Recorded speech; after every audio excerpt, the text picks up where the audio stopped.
నమస్కారం. Welcome to I dream. నేను మీ విజిత. సనాతన ధర్మం మరుగున పడిపోతున్న ప్రస్తుత రోజుల్లో ఎంతోమంది గురువులు ధ్యానంలో ఉండి ఆ తర్వాత బయటకు వచ్చి మన సనాతన ధర్మం యొక్క విలువలను, మన ఆధ్యాత్మిక తత్వంలో ఉండే విలువలను, వీటన్నిటినీ మానవులకు సమాజంలో మంచి, చెడు, న్యాయం, అన్యాయం వీటన్నిటినీ పక్కన పెట్టి అందరూ సనాతన ధర్మం మార్గంలోనే నడవాలని చెప్పి చాలామంది గురువులు చెప్తూ ఉంటారు. అయితే అదే విధంగా చూసుకుంటే ప్రస్తుతం మనతో పాటు ఉన్నారు శ్రీ శ్రీ శ్రీ ఆదిత్య పరాశ్రీ గురువు గారు. 12 సంవత్సరాల పాటు ధ్యాన మార్గంలో పండరిపురం అనే గ్రామంలో ధ్యాన మార్గంలో ఉన్నారు. 12 సంవత్సరాల కాలం మామూలు విషయం ఏమీ కాదు ధ్యానంలో ఉండటం. ఆ తర్వాత గురువుగారు ధ్యాన మార్గం నుంచి బయటకి వచ్చి సనాతన ధర్మం ఏ రకంగా ఉంది, ఎంతవరకు మన సమాజం సనాతన ధర్మ మార్గంలో నడుస్తుంది అని తెలుసుకొని ప్రజలకు ఎంతో కొంత మంచి మేలు జరగాలి అంటే సనాతన ధర్మ మార్గాన్ని కరెక్ట్ బాటలు నడిపించాలని వారు కృషి చేశారు. ఇప్పుడు గురుగారితో మాట్లాడి మరిన్ని విషయాలు తెలుసుకుందాం. నమస్కారం గురుగారు. శ్రీమాత్రే నమః. గురుగారు, మీరు 12 సంవత్సరాల పాటు ధ్యానంలో ఉన్నారని విన్నాము. అలా అంటే ఎలా సాధ్యపడింది గురుగారు? మీకు ఎందుకు అనిపించింది 12 సంవత్సరాలు ధ్యానం చేయాలని? ఇదంతా పూర్వజన్మ సుకృతమే. అంటే ఈ జన్మవాసన కాదు, పూర్వజన్మ సువాసన ఇదంతా. ఓకే. నేను బాల్యం నుంచి కూడా కొంత ఆధ్యాత్మిక మెలకువలతో ఉండేవాడిని. ఓకే. మా గ్రామంలో చాలామంది అనేవాళ్ళు, మాది పేద కుటుంబం, పల్లెటూరు కాబట్టి వాళ్ళకి ఎంతసేపు ఉన్నా పని పని పని, 7-10 రూపాయలు వస్తాయి, బుక్కెడు అన్నం వస్తుంది, ఇదే వాళ్ళ చింతన. నేను పూజలు చేయడము, దేవుళ్ళ ఫోటోలు పెట్టుకొని దేవుళ్ళ ఫోటోలో పూలు అవి పెట్టడం లాంటివి చేస్తూ ఉంటే చిన్నప్పుడు మా అవ్వ తాత వాళ్ళందరూ తిట్టేవాళ్ళు. ఈ పూజలు మనకెందుకురా, మనం కష్టం చేసుకుంటేనే మనకు జీవితం గడుస్తుంది, ఈ వల్ల మనకు తగవు బిడ్డ అనేవాళ్ళు. అప్పటి నుంచి నా లోపల ఈ ఆధ్యాత్మిక మెలకువలు ఉండేవి. నా వయసు పెరిగే కొద్దీ పరిపూర్ణమైన వైరాగ్యంకి వచ్చింది. 2008లో నేను పూర్ణ వైరాగ్యంలోకి వచ్చాను.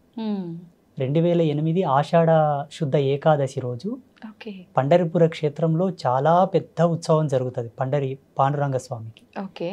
కొన్ని లక్షల మంది భక్తులు వస్తారు అక్కడికి. అక్కడ నేను పరిపూర్ణమైన సమాధి స్థితిలో కూర్చోవడం జరిగింది. ఆ సమయంలో 2008 నుంచి స్టార్ట్ అయిందనమాట. ఇంకా అక్కడ నుంచి కంటిన్యూ నా ధ్యానము, నా అనుష్ఠానము, నా పూజలు అవి అనమాట. మంత్రానుష్ఠానం ప్రథమం నాది మెయిన్. ఓకే. అయితే గురుగారు, మీరు బాల్యం నుంచే నాకు ఆధ్యాత్మిక పరంగా అంటే వెళ్ళాలని చెప్పి అలాంటి ఆలోచనలు ఎక్కువగా ఉన్నాయని ఎవరినైనా చూసారా? అంటే ఎక్కువగా మనము మన ఇంట్లో వాళ్ళనో తెలిసిన వాళ్ళనో ఏ రకంగా వాళ్ళు చేస్తుంటారో అవి చూసి చిన్నపిల్లలను నేర్చుకుంటూ ఉంటాము. అలాగే మనకు చేయాలనిపిస్తూ ఉంటుంది. ఆధ్యాత్మిక పరంగా మీకు అలాంటి సువాసనలు కలిగి ఉండటానికి, ఇంట్రెస్ట్ కలగటానికి ఎవరినైనా చూసి మీరు అలా అయిపోయారంటారా, లేదంటే బై బర్తే అంటారా? అంటే కొందరి జన్మలు ఎలా ఉంటాయంటే అమ్మ, భగవంతుడు కొందరిని పెట్టి పుట్టిస్తాడు. ఎనీ కైండ్ ఆఫ్ వర్క్ అనమాట. డిఫరెంట్ క్యాడర్స్ లోపల. ఇప్పుడు కొందరు వాళ్ళకి ఏ విధమైన ట్రైనింగ్ లేకుండానే కొన్ని అద్భుతమైన సాహసాలు చేస్తుంటారు. కొందరికి ఏ చదువు సంధ్య రాకుండానే కూడా మంచి పెయింటింగ్స్ వేస్తుంటారు, చాలా చక్కగా మాట్లాడుతుంటారు. అంటే సహజ సిద్ధమైన కళలు వాళ్ళు పుట్టుకతోనే వచ్చి ఉంటాయి అనమాట. అంటే నాకు ఎవరిని చూసి ఇన్స్పిరేషన్ కలగలేదు, ఎవరిని చూసి నేను అట్లా పరవశం చెందలేదు. మా గురువు గారిని మొట్టమొదటిసారి చూసినప్పుడు కొంత ఆకర్షితం చెందిన మాట వాస్తవమే. కానీ అంతకు ముందు నుంచే నా లోపల ఆధ్యాత్మికత బాగా ఉండేది. ఏదైనా ఒక దేవిని చూసినా ఆ దేవుని తాలూకు ఆయన అవతారాన్ని చూస్తే ఆయన చేతుల్లో ఆయుధాలు ఎందుకున్నాయి, ఆయన పులి మీద ఎందుకు కూర్చోవాలి, ఆ ఎద్దు మీద ఎందుకు కూర్చోవాలి, నెమిలి మీద ఎందుకు కూర్చోవాలి అంటే ఒక అన్వేషణ స్థితిలో ఉండేవాడిని అనమాట. బాగా శోధించేవాడిని. దేవుళ్ళ ఫోటోలు చూసి, యంత్రాలు చూసిన తర్వాత కూడా అందులో అక్షరాలని డీకోడ్ చేసేవాడిని నేను. ఒక యంత్రం చుట్టూ కొన్ని అక్షరాలు రాస్తారు కదా, ఈ అక్షరాలు ఎందుకు పెట్టారు, వేరే పెట్టొచ్చు కదా, ఇవే ఎందుకు పెట్టాలి, ఇది పెట్టొచ్చు కదా అని బాగా సెర్చ్ చేసేవాడిని అనమాట. ఎప్పుడైతే మా గురువు గారిని చూసానో అప్పుడు ఇంకా పరిపూర్ణమైన ఎరుక వచ్చింది, జ్ఞానం పరిపూర్ణం. సత్యం ఏంటి, ధర్మం ఏంటి, అసలు ఈ ప్రపంచంలో ఉండేటటువంటి దైవీ సంపత్తి ఏందనేది వారిని చూసి తెలుసుకోవడం, వారి ద్వారా వినడం ఇంకా దృఢమైపోయింది నా యొక్క ఆధ్యాత్మిక తపస్సు. ఓకే. మీ గురువు గారు అంటే ఏ వయసులో వారిని కలిసారు గురువుగారు మీరు? నేను అప్పుడు 16వ సంవత్సరం ఉన్నాను. ఓకే. ఓకే. అంటే ఎలా కలిసారు గురువుగారు మీరు వాళ్ళని? మేము వలసదారులు అనమాట, మా కుటుంబం మొత్తం కూడా. ఓకే. పండరిపుర క్షేత్రానికి వలస వెళ్ళాము మేము కూలి పని కోసం. ఓకే. నేను నా కూలి పని చేసుకుంటూ ఉండే సమయం లోపల మా గురువు గారి పల్లకి సేవ వెళ్తూ ఉండేది. సంత్ రాజారాం కైకాడి మహారాజ్ అంటే పండరిపుర క్షేత్రంలో చాలా ఫేమస్ మఠం అది. ఓకే. వారి పల్లకి సేవ చూసినప్పుడు వారిని చూడగానే నా మనస్సు అంతా వారి మీదకి వెళ్ళిపోయింది. ఇంకా డే మొత్తం పనిచేశాను. సాయంత్రం వారి దగ్గరికి వెళ్ళి కూర్చొని నాకు కొంచెం మరాఠీ వస్తుంది. మరాఠీలో నేను వారితో మాట్లాడాను. స్వామీజీ, నాకు ఇట్లా ఆధ్యాత్మిక అన్వేషణ ఉన్నది, కొన్ని ఆధ్యాత్మిక అనుభవాలు కలుగుతూ ఉన్నాయి, దీన్ని నివృత్తి చేయండి అని అడిగాను. వారు రెండు మాటలు అన్నారు. నీ జీవితం ఇది కాదు, నువ్వు ఇందులో ఉండడం కరెక్ట్ కాదు, మీ తల్లిదండ్రులను తీసుకొని రా, నేను కొన్ని విషయాలు చెప్తానని అన్నారు. మా అమ్మతో మా నాన్నతో చెప్పాను. వాళ్ళు వచ్చి కలిశారు. ఈ అబ్బాయితో గనక మీరు పని చేయిస్తే ఒక గోవుతో సేవ చేసుకున్నట్లనే నీ కొడుకు కాదు ఈయనను వదిలేసే అని చెప్పారు. వారు ఏమన్నారంటే, నువ్వు లోక కళ్యాణం కోసం పుట్టావు నాన్న, ఈ సంసారంలో నువ్వు ఉండేది కాదు. ఎందుకోసం అంటే నీకు ఒక అన్న ఉన్నాడు, ఒక తమ్ముడు ఉన్నాడు, ఇద్దరు ఉన్నారు సంసారానికి, ఇద్దరు అక్కలు ఉన్నారు, ఇద్దరు చెల్లెళ్ళు ఉన్నారు. నీ కుటుంబానికి ధర్మం ఉంది, నువ్వెందుకు ఇక్కడ, నీ ధర్మం ఇది కాదన్నారు. నేను అప్పుడే కలిశాను వారిని. మరుసటి రోజే మా అమ్మ నాన్న తీసుకొని వెళ్ళాను. నా బయోడేట్ ఎలా చెప్పగలిగాడు ఆయన? నాకు అన్న ఉన్న సంగతి, తమ్ముడున్న సంగతి, అక్క చెల్లెలు ఉన్న సంగతి అసలు ఆయనకు పరిచయం లేని నేను. అంత దివ్య దృష్టి ఉంది వారికి. ఇంక అప్పటి నుంచి మా అమ్మ నాన్న నన్ను వదిలేశారు.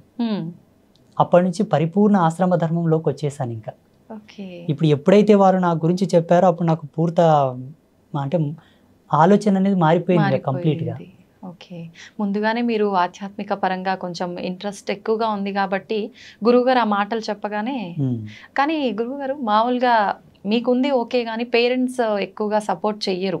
అదేంటి, నాకు ఎంతమంది పిల్లలున్నా ప్రతి బిడ్డ తల్లిదండ్రులకు ఇంపార్టెంటే, ఫ్యామిలీ ఉండాలి, వాళ్ళకంటూ ఒక పిల్లలు రెస్పాన్సిబిలిటీస్ ఉండాలి అనుకుంటారు. అలా మిమ్మల్ని వదిలేశారని చెప్పారు కదా, అంటే అభ్యంతరం అనేది ఏమీ చెప్పలేదా ఒక్కసారి కూడా? అంటే అమ్మ ఏడిసింది బాగా. అమ్మ ఏడిసింది, నాన్న కూడా బాధపడ్డాడు.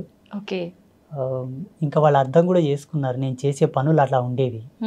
దేవి భాగవత మహాపురాణాన్ని ప్రతిరోజు గంటన్నర చదివేవాడిని. పూజలు ఎక్కువ చేసేవాడిని. ఎప్పుడు ధ్యానం ధ్యానం ధ్యానం ధ్యానం అని ఉండేవాడిని. కొన్ని సందర్భాల్లో పని చేస్తున్నప్పుడు కూడా అలాగే ధ్యానంలోకి జారుకునేవాడిని. వాళ్ళు చూశారు నా చేష్టలన్నీ.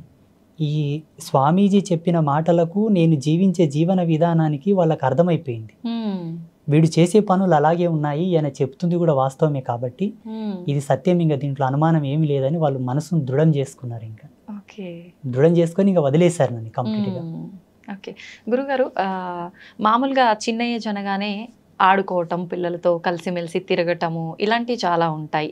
కొంచెం వయసు పెరిగే కొద్దీ ఎన్నో రకాల కోరికలు, ఇలా ఉండాలి అలా ఉండాలి అని చాలా రకాలుగా ఉంటుంటాయి.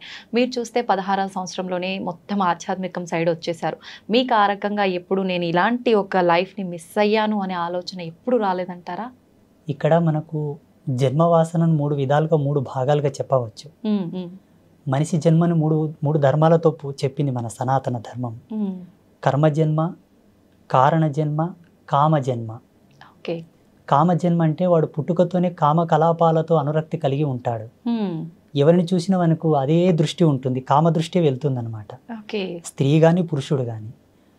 కర్మజన్మ ఏంటంటే ఎన్ని పనులు చేసినా ఆయన కలిసి రాదు, ఎంత కష్టపడ్డా కలిసి రాదు, ఎంత ప్రయత్నం చేద్దామన్నా కర్మ తీరదు, ఇంకా కర్మ చేయాల్సి వస్తుంది ఆయన. ఆయన పుట్టి తన తల్లిదండ్రులతో సేవ చేయించుకునేటటువంటి వాళ్ళు కూడా కర్మజన్మ కిందికే వస్తారు, కర్మజన్మ కిందికే వస్తారు. కారణజన్ములు ఏంటంటే వాళ్ళకి బై బర్త్ నుంచే ఆధ్యాత్మిక మెలుగువలతో పుడతారు వాళ్ళు, పుట్టుకతోనే. ఇప్పుడు బ్రహ్మం గారు ఉన్నారు, ఆయన బై బర్త్ నుంచే అద్వితీయమైనటువంటి జ్ఞాన సంపన్నులు వాళ్ళు. అసలు మానవ మాతృలు ఎవరు కూడా అంతటి జ్ఞానంతో ఉన్నట్టు ఇప్పుడు చరిత్రలో లేదు. అపారమైనటువంటి జ్ఞాన సంపన్నులు వాళ్ళు. అట్లా మహితాత్ముల జన్మలు సామాన్యుల జన్మలు సమానం కావు. నేను పుట్టుకతోనే మా ఊళ్ళో చాలా మంది ఇప్పటికీ బిజ్వార గ్రామంలో అడిగినా కూడా ఆ అబ్బాయి కొంత డిఫరెంట్గా ఉండేవాళ్ళు అండి, అందరితో సమానం ఉండేవాడు కాదు, అందరు ఒక పని చేస్తే తను ఒక్కడే సపరేట్ చేసేవాళ్ళు అని చెప్తారు. అయితే గురువుగారు, మీ అంటే వేషధారణ విషయానికి వస్తే, స్వామీజీలు అనగానే మామూలుగా మగవారు ఏ రకమైన దుస్తులు ధరిస్తారో ఆ రకంగా ఉంటుంటారు నార్మల్గా. మీ వస్త్రధారణ చూస్తే కనుక కొంచెం ఆడవారికి సంబంధం కలిగి ఉన్నట్టుగా ఉంటుంది. ఎందుకని ఈ రకంగా మీరు వస్త్రధారణ ఎంచుకున్నారు? మాది కౌడిధారి పంత్ అంటే ఈ అంటే? గవ్వలు ఉన్నాయి కదమ్మా, అవునవును. దీన్ని కౌడిధారి పంత్ అంటారు. ఓకే. శ్రేష్టమైన మూల శ్రీ విద్య. ఇది స్త్రీ యొక్క యోని స్వరూపమై ఉంటుంది. ఓకే. స్త్రీ యొక్క యోని స్వరూపం ఈ గవ్వ. హ్మ్, హ్మ్. దీని మెడలో ధరించి, ఇది ఏకవస్త్రం తల్లి, కుట్టని బట్ట. ఓకే. కుట్టని బట్ట, ఒకే వస్త్రాన్ని అలా చుట్టుకుంటాం. హ్మ్. ఇది ఒక్కటి తప్పిస్తే శరీరం మీద ఏది ఉండదు మాకు. ఓకే. ఏకవస్త్రం ఇది. హ్మ్. ఇంకా మా వేషధారణ, మా ఈ ఉంగరాలి వల్ల అంటే శ్రీ విద్య సాధనలో మేము చేసేటటువంటి కొన్ని ప్రక్రియలకు ఆబంధనాలు, హ్మ్. ఒక్కొక్క దానికి ఒక్కొక్క పరమార్థం ఉంది. అవి ఓకే. మేము చేసే సాధన లోపల మాకు ఎంతో సపోర్ట్ చేస్తాయి. హ్మ్. మా శరీర నియంత్రణ, మేము చేసేటటువంటి ఆధ్యాత్మిక మెలకువల్లో మాకు బాగా ఎనర్జీ బూస్ట్ చేస్తుంటాయి అవి. హుహుహు. ఒక్కొక్క దానికి ఒక్కొక్క మంత్రానుష్ఠాన పరిదిగ్బంధన కూడా ఉన్నది. ఓకే. ఈ ఉంగరాలకు కానీ, కుండలాలకు, హ్మ్. మేము వేసుకునే బేడీలకు, మేము వేసుకునే మాలలు, హ్మ్. మేము ఏవే కానీ మార్కెట్లో దొరికి తీసుకొచ్చి మెళ్ళో వేసుకోం వేరే స్వామీజీలాగా. ఓకే. ఒకదాన్ని తీసుకున్న తర్వాత పలు విధాలుగా శుద్ధులు చేసి, హ్మ్. మంత్ర జాగృతం చేసి, ప్రాణప్రతిష్ఠ చేసి, ఓకే. వాటిని దైవీ శక్తులతో నిక్షిప్తం చేసిన తర్వాతనే ధరిస్తాం హుహుహు. ఏదైనా సరే. ఓకే. అంటే అలా ధరిస్తేనే వాటికి సంబంధించిన వాల్యూస్ అన్నీ ఉంటాయా వస్తాయి గురువుగారు? వస్తాయి వస్తాయి మ్మ్. 100%. ఓకే. ఏదైనా ఒక కూరగాయను, ఆకుకూరను మార్కెట్ నుండి తెచ్చిన తర్వాత కడుగుతాం. హ్మ్. కడిగి దాన్ని ఎంత తరగాలో తరిగి, దాంట్లో ఏవి వస్తువులు వేయాలో వేసిన తర్వాతనే కూర వండుకుంటాం. అవునవును. సమాజంలో ఇప్పటికీ ప్రజెంటేషన్లు, ఇప్పుడు వర్తమానంలో కూడా ఆధ్యాత్మికమైనటువంటి మెలకువలు తెలిసిన వాళ్ళు ఎవరు లేరు. హ్మ్. చాలా తక్కువ. తక్కువ మంది. తెలుసుకోవాలనే జిజ్ఞాస ఎవరికి లేదు, హ్మ్. చెప్పాలనే జిజ్ఞాస కూడా ఎవరికి లేదు. లేదు. ఎంతసేపు ఉన్నా తెలుసుకునేవాడు ఒక కోరికతో వస్తే, చెప్పేవాడు వాని కోరికతో వాడు చెప్తుంటారు. కరెక్టే గురువుగారు. ఈ పరస్పరమైనటువంటి భేదాలు ఇవి రెండు. హ్మ్. మా సాంప్రదాయం ఏంటంటే అమ్మ, అమ్మవారి యొక్క మూల పరంపర మాది. ఇప్పుడు లేదు ఈ పరంపర. ఓకే. ఆసేతు హిమాచల పర్యంతం చూసినా ఎక్కడ కూడా లేదు ఇప్పుడు. హ్మ్. ఓకే. శ్రీ విద్య సాధనలో ఉన్నారు కొంతమంది, కానీ మీరు అన్నట్టుగా ఉన్నారు. హ్మ్. మా వేషధారణలాగా మాలాగా లేరు. ఓకే. అలా లేరు అని మీరే చెప్తున్నారు కదా గురుగారు. మరి మీరెందుకు ఈ రకంగానే ఎంచుకున్నారు? నేను 6 నెలలు తపస్సు చేశాను. హ్మ్. ఎస్పెషల్లీ నా యొక్క డ్రెస్ కోడ్ అనుకోండి, లేకపోతే నా వేషధారణ గురించి, ఓకే. ఏ మంత్ర సాధన నేను చేయాలా, హ్మ్. ఏ దేవత ఆరాధన చేయాలా, ఎవరి గురించి నేను తపమాచరించాలని దాని మీదనే 6 నెలలు రీసెర్చ్ చేశాను నేను. ఓకే. తపస్సు. ఓకే. అయితే గురువుగారు సామాన్యంగా గురువులు అనగానే, పండితులు అనగానే బ్రాహ్మణ కులానికి సంబంధించిన వారే ఎక్కువగా ఉంటుంటారు. మీరు చూస్తే అలా కాదు. మరి ఈ వైపుకు మీరు ఈ మార్గంలో వచ్చే ముందు, నేను గనక సమాజానికి ఏదో చెప్పాలి, చెయ్యాలి అనే ఒక తపనతో వస్తున్నాను. మామూలుగా జనాలు అంటే కుల మతాల గురించి ఎక్కువగా భేదాలు అనేవి చూపిస్తూ ఉంటారు. నన్ను ఆదరిస్తారా, నేను చెప్పింది వాళ్ళు తీసుకుంటారా అనే ఆలోచన మీకు ఏ రోజైనా వచ్చిందా గురువుగారు? రాలేదు, రాలేదు, రాదు కూడా. ఎందుకంటే మంచిని ఎవరైనా స్వీకరిస్తారు తల్లి, దాంట్లో అభ్యంతరం ఏం లేదు, అనుమానం ఏం లేదు. ఇప్పుడు సమాజంలో ఇప్పటి వరకు నేను చెప్పిన ప్రతి మాట, ప్రతి జ్ఞానం కూడా వాస్తవికతనే. భగవతి సాక్షిగా నేను ప్రతి సత్యమే చెప్తాను. ఇంకొక విషయం ఏంటంటే, అనాధారంగా నేను ఏది చెప్పను. ఓకే. ప్రతిదీ కూడా, ప్రతిదాని వెనుక ఒక పరిజ్ఞానం, ఒక వైజ్ఞానిక దృక్పథం, దార్శనికత కంపల్సరీ ఉంటుంది నా విషయంలో. ఓకే. వితౌట్ దార్శనికతతో ఏది నేను చెప్పను. ఒక దాన్ని చెబుతున్నానంటే నేను ఫస్ట్ దర్శిస్తాను. ఎవరన్నా కష్టమని నా అమ్మ దగ్గరకు వచ్చి, నా ముందుకు వచ్చి మాట్లాడినా కూడా ఆ కష్టాన్ని 1కి 10 సార్లు నేను అనాలిసిస్ చేస్తాను. అంటే నిజమే చెబుతున్నారా, ఈయన కష్టానికి గల కారణం ఏమిటి? స్వయంకృత అపరాధమా? ఎవరైనా ఏమైనా చేశారా? ఈయన మీద ప్రయోగాలు ఏమైనా చేశారా? చేసిన పాపమా? పోనీ ఈయన చేసుకున్నాడా? పెద్దలు చేసిన పాపాలు ఏమైనా వెంటాడుతున్నాయా? పితృకర్మలు ఉన్నాయా? ఏంటి అని బాగా తెలుసుకున్న తర్వాత ఆయనకి ఏ మంత్రానుష్ఠానాన్ని ధారబోయాలో ధారబోస్తాను. ఒక రోజు లేట్ అయినా ఆయనని పరిపూర్ణమైన సత్య మార్గంలోకి తీసుకురావడానికే ప్రయత్నం చేస్తాను. వాళ్ళు వచ్చారని ఏదో గబ్బుకున్న తాయితు కట్టేయడం, ఒక యంత్రం ఇచ్చేయడం, ఏదో చేసేసి శక్తిపాతం అంటూ అదంటూ ఇదంటూ పూజలు పునస్కారాలని టైంపాస్ చేయను. ఓకే. అంటే అందరికీ మంత్రబోధనే చేస్తుంటారా గురుగారు? మీరు అన్నట్టుగా యంత్రాలు, జనరల్గా అందరూ తాయెత్తులు, యంత్రాలు ఇలాంటివే మంత్రిస్తుంటారు. అలా ఏముండదా మీ దగ్గర? ఆ వ్యక్తి యొక్క సమస్యను బట్టి, ఆ తీవ్రతను బట్టి ఏది అవసరం అది చేస్తూ ఉంటాను. ఇదని ఇది కాదని కాదు. జనరల్గా భేదం అనేది ఏమీ లేదు అక్కడ.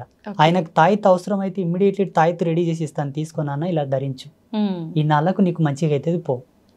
యంత్రం అవసరం ఉంటే ఒక రాగి పత్ర తీసుకొని దాన్ని యంత్రలిఖితం చేసి దానికి అనుష్ఠానం మహిమను దారబోసి అభిమంత్రించి చేస్తాను, తీసుకెళ్ళి నీకు పని అవుతుందని చెప్పి. ఓకే. అయితే చాలామంది చెప్తుంటారు గురువుగారు, ఈ యంత్రాలు ఇవన్నీ మూఢనమ్మకాలు అని. అవన్నీ నిజంగా మూఢనమ్మకాలే అంటారా? లేదు నిజంగా కరెక్టే అంటారా? వాటన్నిటి గురించి మీరేం చెప్తారు? నా అనుభవం ప్రకారంగా జగన్మాత నాకు ఇచ్చిన జ్ఞానంతోటి హ్మ్. మన సనాతన ధర్మంలో ఈ భారతీయ వేద విజ్ఞానం లోపల ఏది కూడా మూఢనమ్మకం కాదు. ఓకే. ఒక నిమ్మకాయని కారు టైర్